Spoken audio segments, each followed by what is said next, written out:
Nasir electronics, mobile shoppe, furniture व e bike centre Salgare घेऊन उन्हाळी गुढीपाडवा धमाका इलिको कंपनीची ई बाईक सर्वात स्वस्त, एकदम जबरदस्त, फक्त 39,500 पासून पुढे. कोणत्याही कंपनीची जुनी ई बाईक द्या, नवीन ई बाईक घ्या. एक्सचेंज ऑफर, बजाज फायनान्सच्या साहाय्याने 0% व्याजदर. कोणत्याही वस्तू खरेदीवर लकी ड्रॉ कुपन. आमच्या शाखा क्रमांक 1 पोस्ट ऑफिस समोर सलगरे, शाखा क्रमांक 2 हिरा हॉटेल चौक मिरज, शाखा क्रमांक 3 देशिंग कॉर्नर कवठे महांकाळ, शाखा क्रमांक 4 नायरा पेट्रोल पंप समोर हल्याळ रोड आथनी. प्रत्येक बातमीतील घटनेच्या वास्तविकतेची तुलना थेट पाहत रहा चांगली अपडेट. जुनी धामणीत काकाकडून पुतण्याचा गळा चिरून खून, पूर्वीच्या वादातून कृत्य, मृतदेह नदीत फेकण्याचा प्रयत्न, संशयित अटक. जुनी धामणी तालुका मिरज येथील स्मशानभूमीचा घाट बांधण्यासाठी आलेल्या 2 बिहारी काका पुतण्यात झालेल्या वादात काकाने पुतण्याचा गळा चिरून खून केला. मंगळवार दिनांक 31 मार्च रोजी रात्री 11च्या सुमारास धामणीत नदी काठावर ही घटना घडली.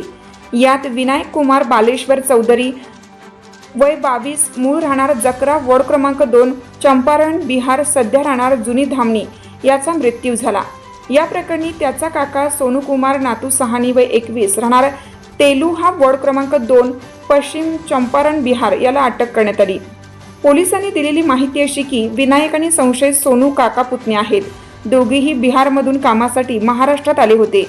कोल्हापूर जिल्ह्यातील आलास तालुका शिरोळ येथे स्मशानभूमीच्या घाटाच्या कामावर ते मजुरी करत होते.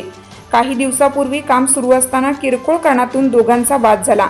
यावेळी विनायकने काका सोनू याला मारहाण केली, तेव्हा सोनूने त्याला धमकावलं होतं. इतर मजुरांनी मध्यस्थी करत त्यांच्यातील वादावर पडदा टाकला होता, परंतु सोनूच्या मनात हा राग धुमसत होता.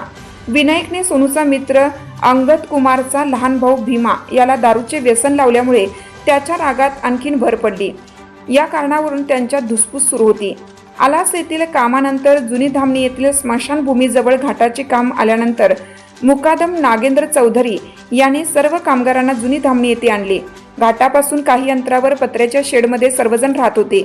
मंगळवार रात्री 9च्या सुमारास मुकादमाने कामगार जेवण बनवत होते, तेव्हा विनायक आणि सोनू दोघे घाटाकडे गेले.